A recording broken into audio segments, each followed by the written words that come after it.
Bonjour, mesdames et messieurs, chers téléspectateurs, et bienvenue sur Ibid. Merci de nous choisir car vous avez une fois encore raison.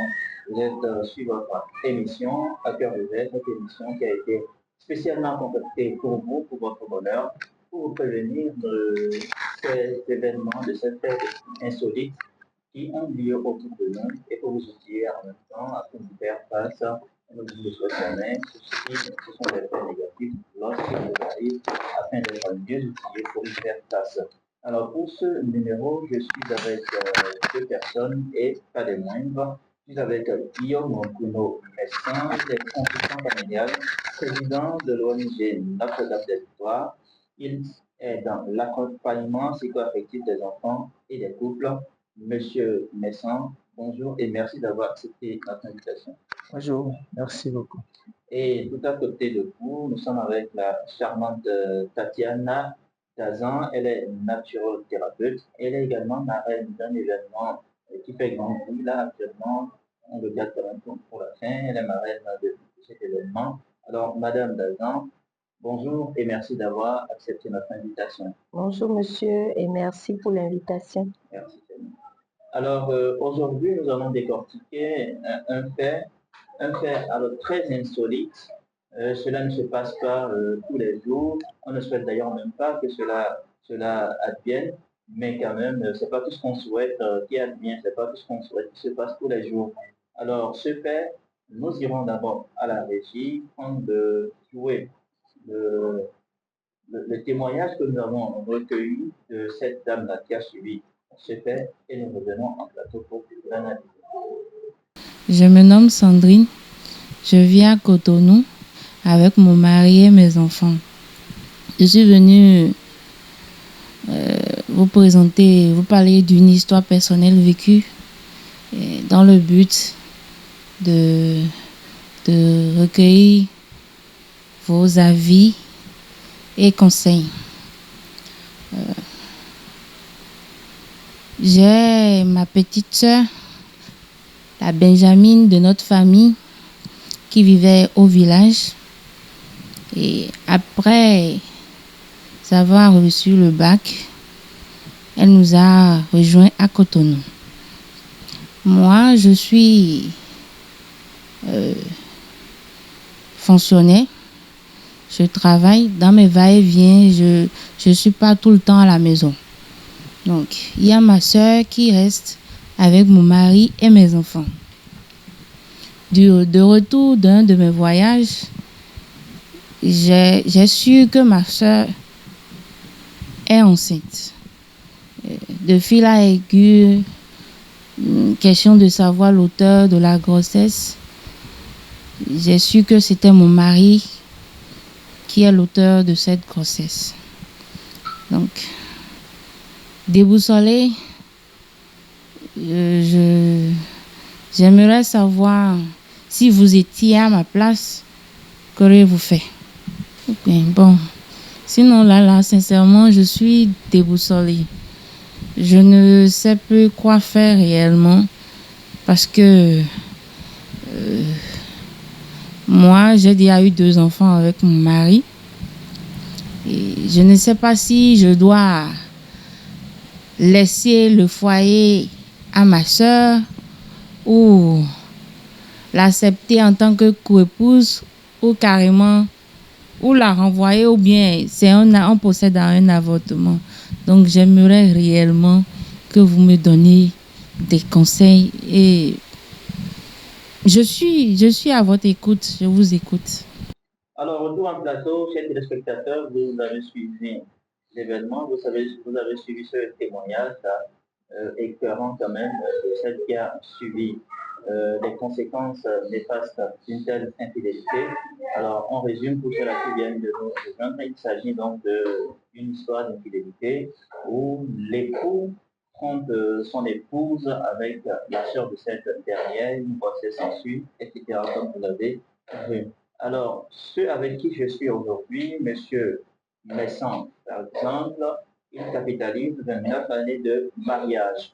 Donc, il en connaît beaucoup sur les méandres du mariage, sur ce qu'est le foyer, sur le rôle de chaque époux dans le foyer. Alors, Monsieur Messan, ma première question est pour vous. D'après vous, comment est-ce qu'on peut définir le foyer et quel est le rôle de chaque membre du foyer? Merci beaucoup. Bonjour, chers téléspectateurs. Le foyer, c'est une entreprise que des personnes se mettent ensemble pour fonder. On pourrait dire que c'est une entreprise familiale. Et c'est une femme et un homme qui prennent la décision de mettre sur pied cette entreprise-là. Alors, qu'en est-il d'une famille épanouie? Une famille épanouie, c'est une famille où chacun joue son rôle. Chacun joue son rôle. La femme joue son rôle. L'homme joue son rôle. Et quel est le rôle que chacun d'eux devrait jouer pour qu'on parle de famille épanouie? L'homme, c'est le chef de la famille. Il a la charge de protection de sa femme. Le devoir que Dieu incombe à un homme, c'est d'aimer sa femme. Quand un homme aime véritablement sa femme, cette femme recevant de l'amour de son homme est épanouie dans tout son être et est capable de diriger le monde entier. Et de l'autre côté, Dieu dit, femme, respecte ton mari. C'est que la femme, dans tout ce qu'elle fait, il doit avoir le cachet de son mari, le respect de son mari, savoir que j'ai quelqu'un qui est devant moi, à qui je dois soumettre tout ce que je fais, qui doit s'impliquer dans tout ce que je fais. Et alors, quand il y a cette complicité entre les deux, tout le reste coule normalement et les enfants aussi en sont épanouis. La joie est dans la maison, chacun joue son rôle et tout le monde est épanoui. Alors, merci. Je renvoie la même question à Madame Tazan. Pour vous, c'est quoi un foyer épanoui? Merci, monsieur le journaliste. Pour moi, un foyer épanoui, c'est beaucoup d'écoute, c'est beaucoup de complicité et c'est beaucoup de tolérance. Parce que vous êtes sans savoir que quand un homme et une femme décident de se mettre ensemble, c'est deux vies différentes qui se sont mises ensemble, deux éducations différentes. Donc, il va falloir faire beaucoup de tolérance. Il va falloir comprendre et accepter et donner beaucoup de patience pour que ce projet, cette entreprise qui est le mariage, cette entreprise qui est l'union puisse réussir, afin que les personnes bénéficiaires de cette union qui sont les enfants, puissent avoir une vie épanouie, une vie orientée vers de grandes visions. Tout ça, c'est le fondement. Il faut que ça soit fondé sur du concret, du vrai. Merci. Merci beaucoup. Je reste toujours avec vous. Tout à l'heure, nous avons suivi cette histoire d'infidélité dans le couple. Vous avez parlé tout de suite également de la famille épanouie. C'est le souhait de tout le monde de voir sa famille épanouie, mais tel n'est toujours pas le cas. Comme le témoignage a su très bien le montrer, il arrive parfois que des obstacles surgissent dans la famille. Alors, dans le cas d'espèce où l'époux trompe sa femme avec la sœur de celle-ci, qu'est-ce qui peut bien avoir favorisé cela? Bon, ce qui favorise ces situations, parce que moi j'appelle ça des situations que nous créons nous-mêmes, ce qui favorise ces situations, c'est que il y a trop d'approches familiales. Un foyer est bâti par 2 personnes et non par toute une famille. Et pour éviter ces conflits, ces situations difficiles, il faudrait que les 2 partenaires aient une base bien organisée. Quand la famille s'implique beaucoup dans un foyer, qu'il y a une proximité qui est trop créée par d'autres membres de la famille, beaucoup de choses peuvent se passer. C'est ma vision de la chose. D'accord, merci beaucoup. Alors, Monsieur Messan, qu'est-ce qui peut, toujours la même question, qu'est-ce qui peut bien avoir favorisé une proximité si coupable? Proximité si coupable. Je pourrais dire que dans la famille, lorsque la tension vient à marquer et qu'on ne se rend compte plus de ce que vit l'autre, il se passe beaucoup de choses dans la discrétion. Beaucoup de choses se passent. Nous avons parlé tout à l'heure de la complicité entre les époux. Cette complicité demande de la communication, le dialogue, l'attention à l'autre. L'attention au point où vous pouvez arriver à déceler ce que vit l'autre, l'état dans lequel il est, avant même qu'il ne vous en parle. Mais ce qui se passe aujourd'hui dans les foyers, il y a la course financière, la profession, ces choses-là qui nous font manquer de l'attention l'un avec l'autre. Parce qu'avant que la chose ne commence, avant qu'on en arrive là, il y a toujours des signes, il y a toujours des avertissements, il y a toujours, comment dirais-je, une réclamation de l'autre. L'autre ne va pas directement à l'infidélité comme ça. Mais il y a des situations qui se sont produites dans le foyer et il te réclame, il te dit, mais telle chose je ne veux pas, telle chose je n'aime pas, telle chose là, fais ça de telle manière. Et peut-être l'autre tourné vers le dehors, pas souvent tourné négativement. Il y a le travail, l'argent, tout au dehors, qui fait que l'autre finit finalement par dire, ben, puisque l'attention manque, il y a une autre à côté là qui porte plus d'attention. Parce que la proximité crée l'amour. La proximité crée l'amour. Et c'est le début de l'histoire, le début des choses qui commencent comme ça. Donc, nous pourrons dire que dans le couple, il faudrait vraiment que l'on s'attentionne régulièrement et qu'on soit proche de l'autre, même si la distance nous sépare, pour éviter ces choses-là, ces dérapages dans nos foyers. Merci beaucoup, M. Messan. Voilà ce qu'il fallait faire. Maintenant, on suppose que cela n'a pas eu lieu et aujourd'hui, on est en face des dégâts. Quelles sont les répercussions que cela peut avoir, aussi bien sur la femme légalement mariée, que sur les enfants et la famille en général? Je viens à vous, madame. Les dégâts sont énormes, hein? Les dégâts sont énormes parce que c'est toute une vie qui est brisée. C'est un être humain qui est déséquilibré, les enfants qui sont livrés à eux-mêmes, l'éducation qui prend un coup terrible et la société qui accueille des cas sociaux.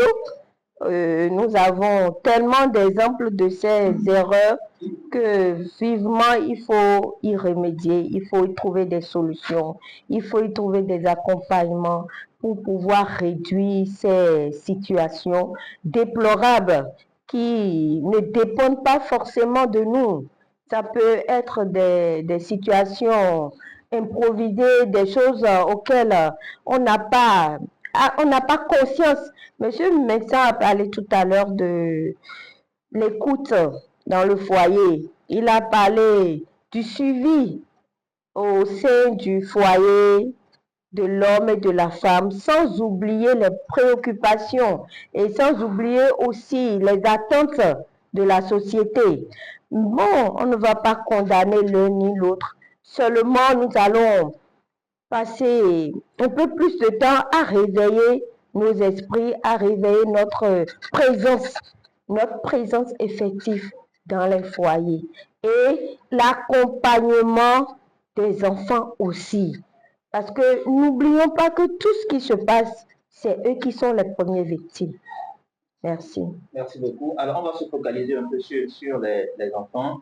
Vos travaux, surtout, portent sur les enfants en milieu scolaire et également au sein de la société. Oui. Quelles répercussions cet acte peut avoir sur les enfants?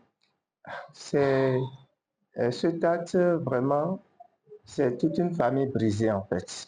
Parce que les enfants que nous rencontrons présentent toujours le visage de leur famille. Alors, une famille où l'infidélité a surgi jusqu'à une grossesse, l'enfant qui est dans son berceau familial, ce berceau familial, c'est l'amour de son père et de sa mère qui constitue ce berceau familial pour lui, dans lequel il est à l'aise, heureux, épanoui. Un jour, on lui annonce que l'autre, la domestique ou bien la sœur de sa maman est enceinte et puis donc le cercle familial est brisé. Et à partir de cet instant, au niveau de la femme, il n'y a plus cette confiance-là, mais l'enfant aussi qui ne vit plus dans ce cercle familial d'amour est aussi brisé, c'est lui qui en perd les pots cassés. Nous rencontrons souvent beaucoup d'enfants dans les écoles qui ont des situations très graves par rapport aux résultats. Et quand on essaie de diagnostiquer les situations, on tombe sur famille divorcée, infidélité, papa polygame, telle chose. Et c'est ces choses-là qui construisent les résultats des enfants dans les écoles. Donc, vous voyez un enfant qui est là tout triste souvent, il n'est pas épanoui. Vous l'approchez, vous posez des questions, vous commencez le dialogue. Vous voyez que l'origine de son état, c'est sa famille. Il a le souci, comment faire pour que papa et maman se remettent ensemble. Comment faire pour que papa et maman s'aiment. Et il a continuellement ce souci, si bien qu'en classe, le professeur parle, lui n'est pas là, il n'est pas présent, il n'écoute pas. Tout à fait. Alors, je reviens à Madame Dazan. En tant que femme, est-ce que vous pensez que cette grossesse qui est survenue, elle devait être gardée ou bien avortée? L'erreur humaine. On ne peut pas arrêter une vie parce qu'on a fait une erreur. Ce n'est pas possible. D'accord. Il faut assumer. Si on décide de laisser cette grossesse évoluer et aller jusqu'à terme, cet enfant, comment est-ce qu'il faut le protéger des dires de la société? Parce que finalement, il sera pointé du doigt. On dira c'est l'enfant de tel, c'est comme c'est de telle façon il a été conçu. Comment est-ce qu'il faut faire pour limiter les dégâts par la suite? Malheureusement, notre société, principalement au Bénin, n'est pas favorable à ce genre de choses-là. Parce que l'éducation et la mentalité accompagnent toutes nos décisions. Donc, l'isolement, moi, je propose comme situation l'isolement de cet enfant. Si les parents ont les moyens, qu'on puisse très tôt l'isoler loin du cercle. Et si les moyens sont, on peut l'envoyer à l'extérieur pour créer une autre vie pour cet enfant-là. Parce que psychologiquement, cet enfant n'est pas normal. Il est déjà déstabilisé depuis sa naissance. Tout ce qui l'entoure, même traditionnellement, est déséquilibré. Donc, une vie pour cet enfant dans ce milieu sera très compliquée. La solution que moi je préconise, si les parents éventuellement ont les moyens, c'est d'exclure cet enfant-là de ce milieu, de lui créer un autre environnement pour qu'il puisse avoir un autre épanouissement, grandir avec beaucoup d'amour et devenir ce à quoi la vie lui a préparé. Alors, merci beaucoup. Et comment est-ce qu'on peut, vous avez évoqué tout à l'heure, Monsieur Messan, les conséquences d'un tel acte, surtout sur l'enfant. Alors, quelles sont les solutions qu'on peut prendre pour, je ne dirais pas, pour faire en sorte que qu'il n'y ait pas de conséquences, puisque c'est déjà là. Comment est-ce qu'on peut faire pour les limiter, Oui. pour apporter un peu de réconfort à l'enfant?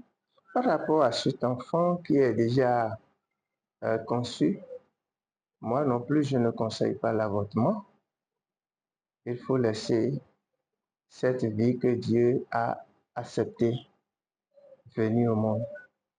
Mais la suite, c'est que pour reprendre la vie normale de la famille, moi, je pourrais proposer que qu'on lui prenne l'enfant même à la naissance, qu'on lui prenne l'enfant et que la maman adopte cet enfant-là comme son enfant et que papa s'engage à ne plus continuer cette relation et on isole la maman complètement. Et si la base à la base, on prend l'enfant et que la maman adopte cet enfant-là, l'intègre dans le cercle, vous voyez, Monsieur Messan, ce n'est pas possible votre suggestion.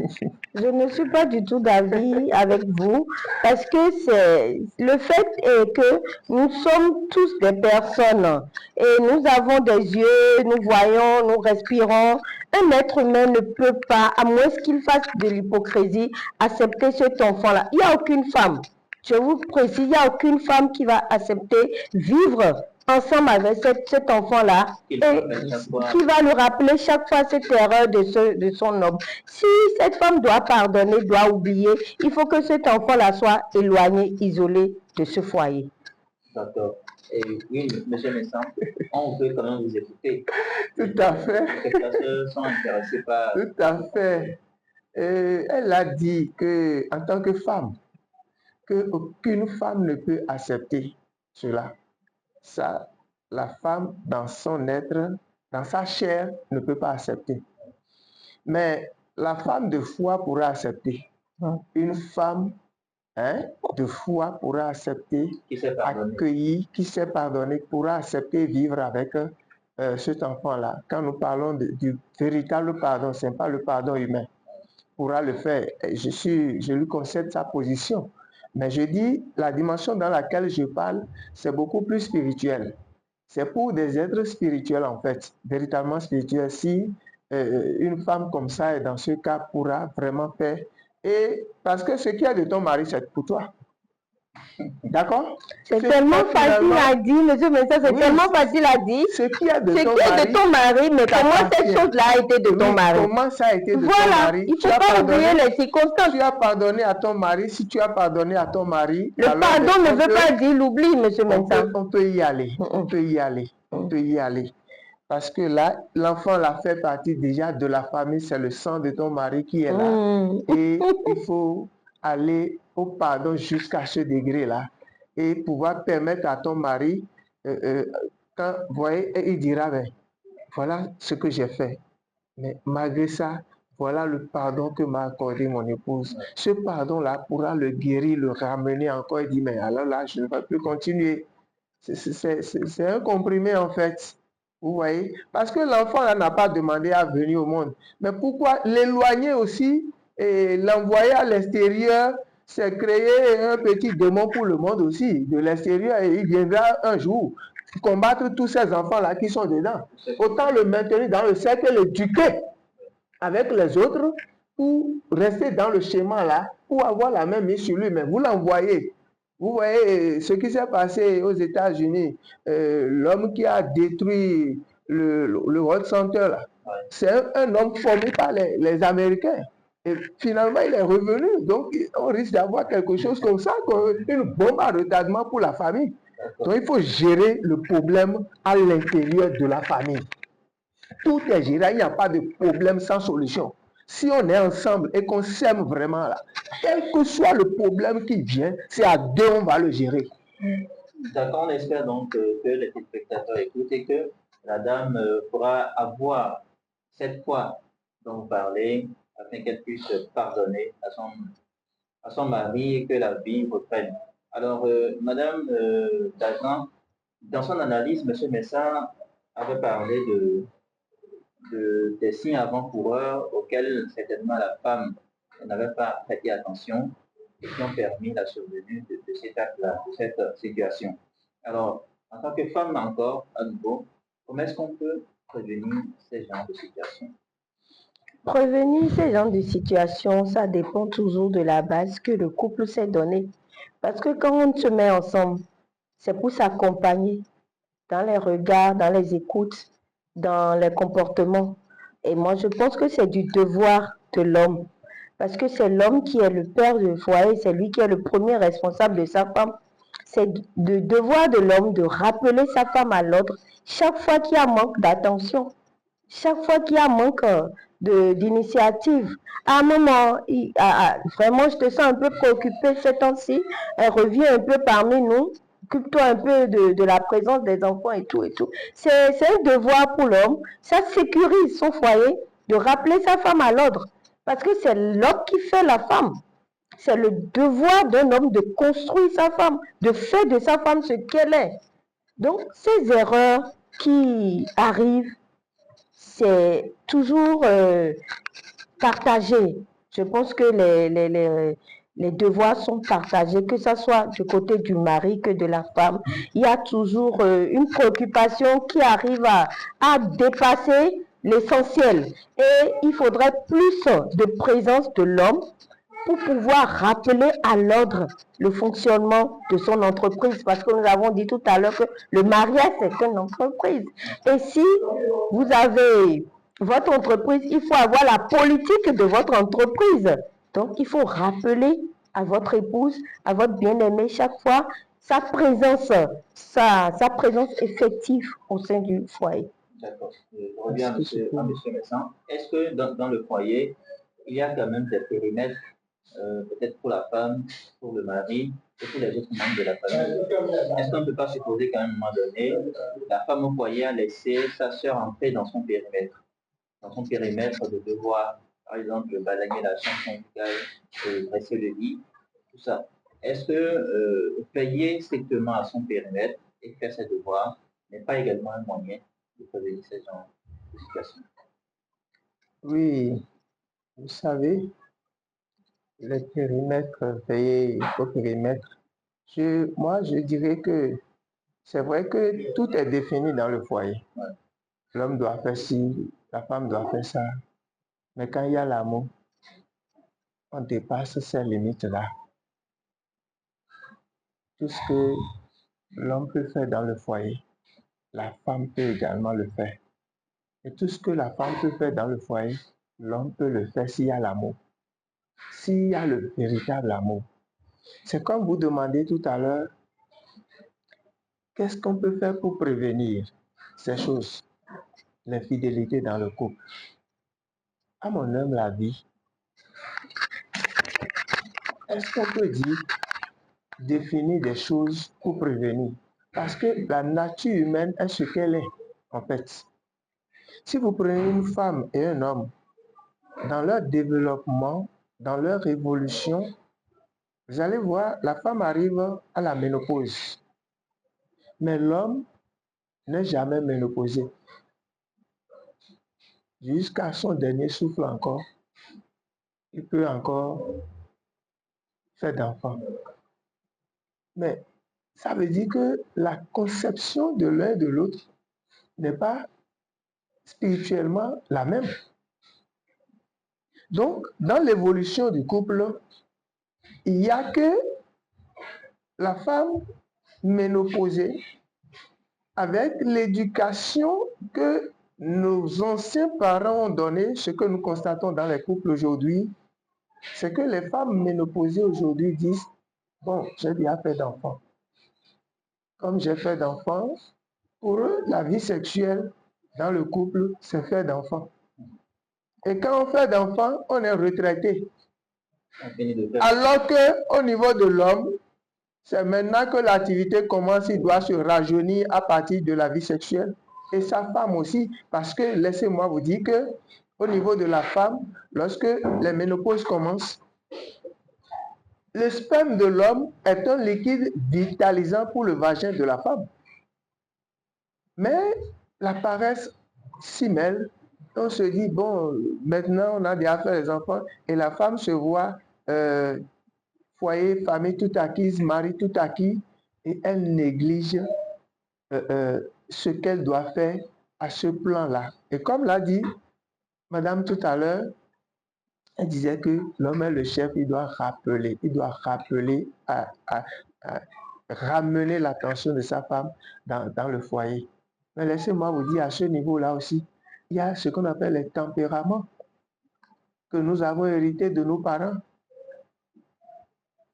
qui ne se changent pas, mais peuvent être canalisés. Et certains de ces tempéraments s'affichent dans ce rappel-là. Il faut que vous rappelez, mais le problème demeure. Je le dis, les analyses que je fais là, c'est au vu des consultations conjugales que je fais, des écoutes que je fais. J'ai reçu un couple et l'homme se plaint de sa femme. Mais quand la femme est venue, lui aussi il dit, mais mon homme est tout au dehors. Mon homme est tout au dehors. Mais quand on les a reçus ensemble, chacun écoutant les autres, chacun s'écoutant, c'est en s'écoutant tout simplement qu'ils ont trouvé la solution à leurs différends. Tout simplement. Parce que le nez est là, ils n'arrivent plus à s'écouter. Chacun est dans son camp.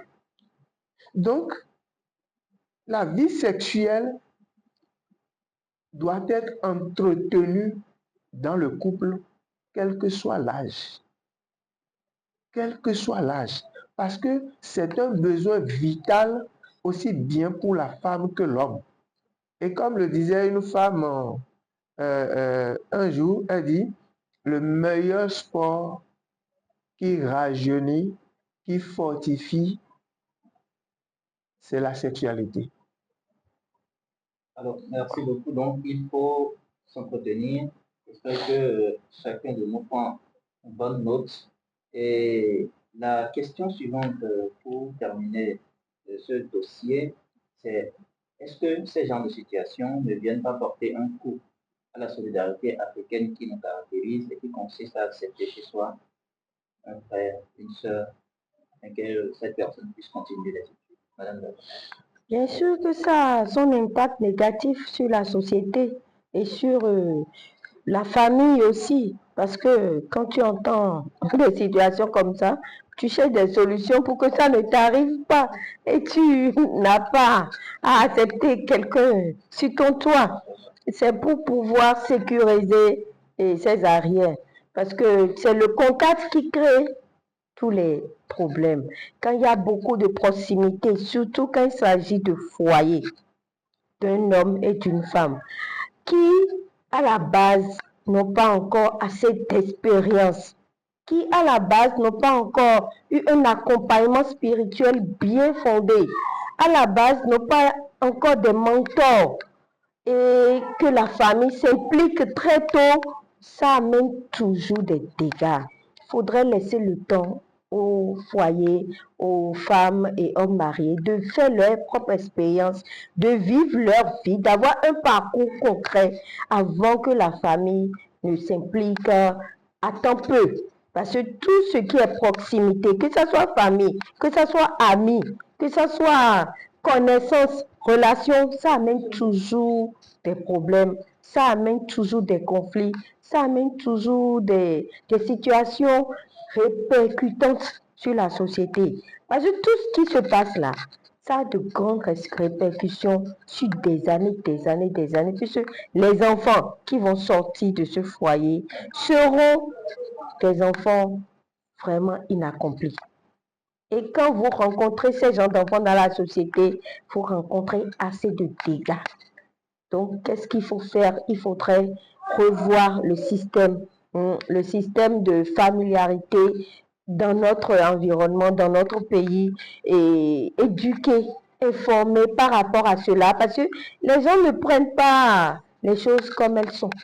Faute d'information. On dit, mon peuple périt faute d'information.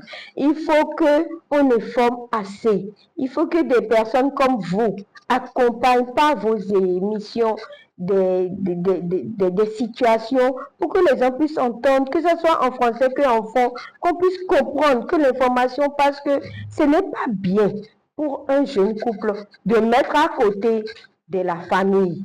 Non. Très tôt, moi je dis non. Parce que ça va créer trop de problèmes. Laissons les couples se connaître, évoluer. Voilà, avant maintenant que des personnes de la famille s'impliquent. Merci. Alors, Monsieur Messin, vous êtes d'avis? Oui, c'est tout à fait mon avis aussi.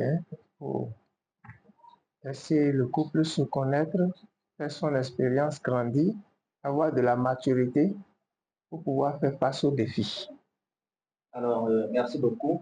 On retient donc des analyses qui ressortent que ce sont les enfants surtout qui prennent le gros du coup dans cette affaire. Et justement, vous êtes beaucoup plus focalisé sur la gestion de ces crises-là chez les enfants. Et d'ailleurs, il y a un événement que vous préparez très prochainement.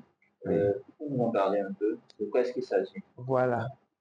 Donc, les problèmes créés par des situations dont nous avons débattu tout à l'heure font que dans les collèges, nous rencontrons ces enfants qui, en grippe, sont malades. Et beaucoup d'enfants nous parlent parce que nous avons choisi notre cible de travail, les collèges et les universités. En tant que consultant familial, on a beaucoup d'autres personnes dans l'ONG, des psychologues, des personnes qui ont fait la sociologie, des personnes capables d'accompagner les enfants, les pères et les mères aussi. Tout ça, nous sommes en équipe de travail. Il y a même des médecins, un avocat avec nous. Tout ça, dans toute cette équipe-là. Et dans les collèges, dans les universités où on nous accepte, nous sommes là pour accompagner ces enfants qui présentent un visage particulier, un visage triste.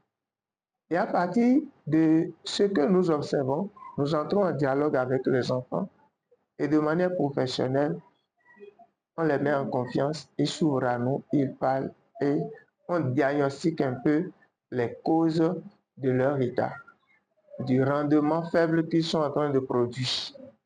Donc, toutes ces situations, les répercussions que vous avez demandées tout à l'heure, c'est aussi sur les résultats scolaires. Les enfants sont bloqués. Il y a un cas d'enfant qui était premier de sa classe. Premier de sa classe pendant 3 années successives. La 4e année, l'enfant a chuté. Et quand on s'est approché de l'enfant, discuté, on s'est rendu compte que le divorce a commencé chez ses parents. Et c'est la cause du rendement de cet enfant-là. Bon, donc, à l'écoute de ces enfants, nous entendons beaucoup de choses. Nous sommes entrés dans le secret des enfants. Et puisque notre travail nous impose le secret professionnel, les enfants nous interdisent d'informer les parents pour pouvoir avant de les aider à régler les problèmes. C'est difficile pour nous, je vous assure. Mais, en tant que professionnels, avec la grâce de Dieu, nous y parvenons. Donc, chaque année, quand nous faisons le travail, nous nous rendons compte que, en tant que parents, ce n'est pas normal qu'on ne puisse pas trouver un créneau pour parler avec les parents. Il faut créer un espace. Il faut trouver un créneau pour parler, informer, former les parents et les sensibiliser par rapport à l'expérience du terrain que nous avons. Parce que ce que nous entendons, notre cœur saigne nous aussi. On se met à la place de ce père, de cette mère, de ce qui se passe. Un enfant très agité dans une classe, par exemple, et je me suis rapproché de lui, j'ai discuté avec lui, et je me rends compte qu'il faut descendre à la maison. Arrivé à la maison, pour parler avec sa maman, je demande où est papa. Papa n'est pas là. L'enfant est avec maman seule. Et je cause avec la maman va me raconter l'histoire de son père. Il me dit, le papa là même ne connaît pas son père, à lui aussi. Oui, parce que justement, son père, c'est un membre de la famille. Et ses grands-parents lui ont caché ça. Parce que c'est l'inceste en fait. Et les parents lui ont caché ça. Et il se révolte contre sa maman. Maman, dis-moi qui est mon papa. Et comme maman ne lui dit jamais, il s'est révolté contre maman. Il est parti. Et cette révolte-là, il a répandu sur 5 femmes. Il a enceinté 5 femmes à la fois. Et lui-même ne demande pas, puisque son papa ne l'a jamais entretenu, son papa ne l'a jamais aimé, son papa n'a jamais demandé quoi que ce soit. Lui-même, c'est ce qu'il a reçu. Et c'est ce qu'il a donné aux 5 enfants, aux 5 femmes qu'il a engrossi. Débrouillez-vous, moi, c'est comme ça on m'a traité. C'est pourquoi je dis que l'enfant que maman a dit on va envoyer aux États-Unis ou bien en Europe, là, il reviendra. Pour les enfants qui sont légitimes là. C'est une bataille. Et voilà une situation comme ça. Il ne connaît pas lui-même son père. Et parce qu'il ne connaît pas, c'est ce qu'on lui a donné, c'est ce qu'il a donné à ses 5 enfants aussi. Et les 5 femmes qu'il a engrossi.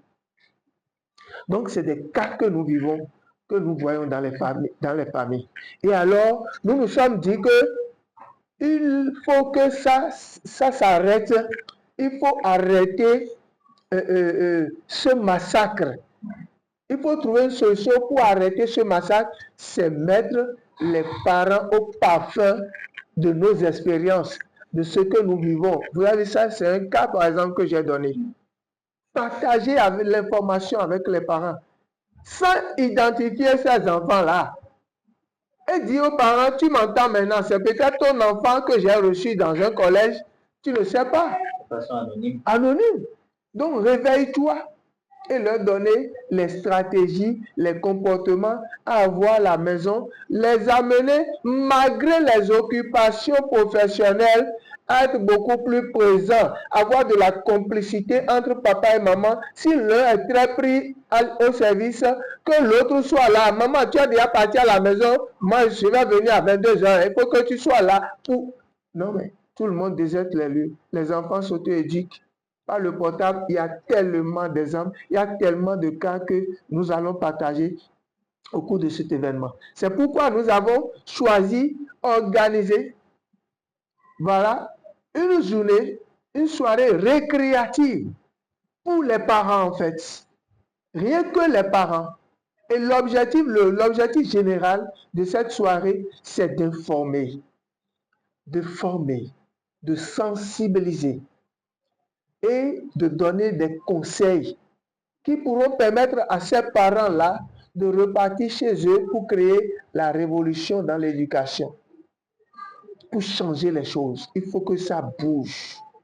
Ce que nous allons leur dire, c'est ce que nous avons reçu du cœur des enfants, tout brûlant. Ce n'est pas de la théorie qu'on veut faire, mais c'est leur mettre au parfum de la pratique, de l'expérience que nous avons sur le terrain par rapport aux enfants, tout ce que nous entendons. Des filles nous ont confié que leur papa même essaie de vouloir les violer.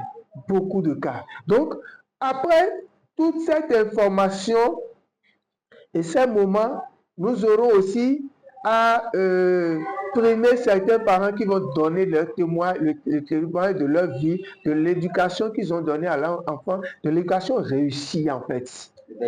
De bel exemple. Ces parents, on va les primer parce que l'État s'occupe de primer les établissements et autres, et d'encourager les chefs d'établissement, mais les familles aussi qui travaillent, qui les encouragent. Nous avons choisi d'encourager les pères et les mères que nous avons rencontrés sur nos chemins au cours de cette soirée, et pour vivre un moment vraiment épanoui, dire que les parents ont droit à être épanouis, au plaisir aussi. Nous sommes dit, il faut mettre une soirée de gala au cœur de l'événement.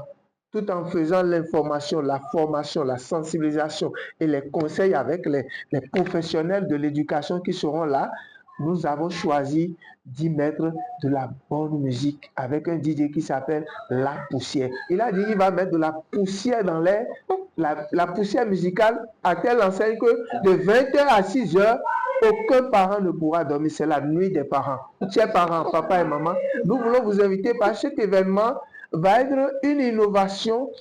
Première, nous avons déjà fait la première édition et nous sommes à notre deuxième édition. Alors, c'est le 8 février, par exemple, le 8 février 2025, le 8 février 2025 à Dekungbe, dans la salle VIP. VIP en face de la maison du peuple de Dekungbe. Donc, nous avons choisi un cadre vraiment qui puisse attrayant, un cadre, je vous dirais, nous serons dans le frais en fait, tout au long de la soirée. Vous oublierez, nous allons oublier enfants tout et tout pour nous ressourcer, repartir dans l'eau. C'est comme on va sur la montagne pour descendre dans la famille, provoquer les révolutions dans l'éducation de nos enfants. Donc le 8 février. Le 8 février. À côté donc de Dekungbe. Et tout à côté de vous, il y a la marraine de l'événement. Voilà. Et Madame Dazan, dites-nous en quelques mots ce qui vous a motivé à vous associer à cet événement. Est-ce que j'ai été motivée? Je dirais que j'ai reçu la grâce. C'est la grâce que j'ai reçue pour accompagner avec mon petit cœur de maman là cet événement, parce que notre rôle sur cette terre, c'est d'accompagner des vies, d'accompagner. Si on peut faire quelque chose pour sauver quelques âmes en perdition, pourquoi pas. Et si on reçoit cette grâce-là, il faut comprendre et pouvoir se mettre dans le mouvement. Et j'espère que cette soirée va nous permettre de toucher des cœurs. Cette soirée va impacter certaines vies. Et certaines personnes seront quand même sauvées. Certaines personnes vont recevoir l'éclairage pour continuer. C'est pas facile, c'est pas du tout facile. Et je pense qu'ensemble, nous devons pouvoir nous alléger les tâches. La vie, elle est déjà très compliquée naturellement. Et ensemble, qu'est-ce que nous pouvons faire? C'est se décharger comme on peut. Donc, j'invite toute la population béninoise, les personnes qui seront informées qu'il y a tel événement, de venir vivre ça pour pouvoir continuer cette mission. Parce que Monsieur Médecin, son équipe et moi, nous n'allons pas nous arrêter là. Nous avons toujours besoin de ressources humaines pour continuer la 3e édition, la 4e. Et cet impact sera bénéfique pour toute la société, tout le Bénin. Donc, dès que quelqu'un a l'information, il n'a qu'à faire ce qu'il peut pour accompagner cet événement. Merci. Et en même temps, je vous demande votre mot de la fin. Et qu'est-ce que vous direz aux parents, aux copines qui nous suivent actuellement? Je dirais aux parents, aux pères, aux mères, beaucoup de présence. C'est la présence qui manque. Sinon, les situations, on en rencontrera toujours. Ce monde n'est pas parfait. Il n'y a pas que du bon, il n'y a pas que du beau. C'est les deux côtés. Mais je demande la présence, surtout à nos papas, à nos hommes, à nos frères, à nos amours. Soyez plus présents. Nous savons que la tâche qui vous est incombée là est une tâche difficile. Mais prenez le temps de revenir à nous, de nous écouter, même si ce n'est pas beaucoup, au moins une petite écoute, ça va réparer beaucoup de choses. Merci beaucoup. Alors, Monsieur Messin, quel mot de conclusion vous avez à dire aux parents qui nous suivent actuellement? Vraiment, je vais d'abord dire que la mission être parent, c'est une mission noble. Et il n'y a pas de mission sur terre qui dépasse cette mission-là. C'est la première mission, c'est la mission des missions. Parce que le jour où nous allons quitter cette terre, c'est sur ça que Dieu va nous questionner d'abord. Donc, nous devons nous y appliquer, comme nous nous appliquons à avoir nos diplômes avec persévérance. Persévérance et sacrifice. L'amour sans sacrifice n'est pas de l'amour. il faut du sacrifice, il faut faire des conceptions et comprendre que l'autre qui est devant moi, ce qui lui manque, ce avec quoi les parents l'ont éduqué, c'est l'amour. Ce que l'eau est pour le poisson, c'est ce que l'amour est pour l'homme. Donc ta femme, c'est l'amour qui peut l'épanouir. C'est l'amour qui peut la faire vivre, rayonner et sortir ses talents pour remplir ta maison. Ton mari, c'est en lui donnant l'amour que tu peux lui faire épanouir. Et il peut gouverner le Bénin, il peut gouverner le monde entier. Un homme est pape, par exemple. Il a reçu de l'amour, il est capable d'en donner. Donc, donnons-nous de l'amour. Déclarons-nous la concurrence de l'amour dans les couples pour mettre fin au dérapage. Et alors, le reste, je réserve le reste pour le 8 février. C'est d'accord. Donc, le 8 février, c'était le mot de la fin de M. Messan ainsi que de Mme Tatiana Dazan, que nous remercions de nous avoir consacré de leur temps. Nous également, chers téléspectateurs, nous vous remercions de nous avoir suivis. C'était un véritable plaisir. Merci beaucoup et à la prochaine.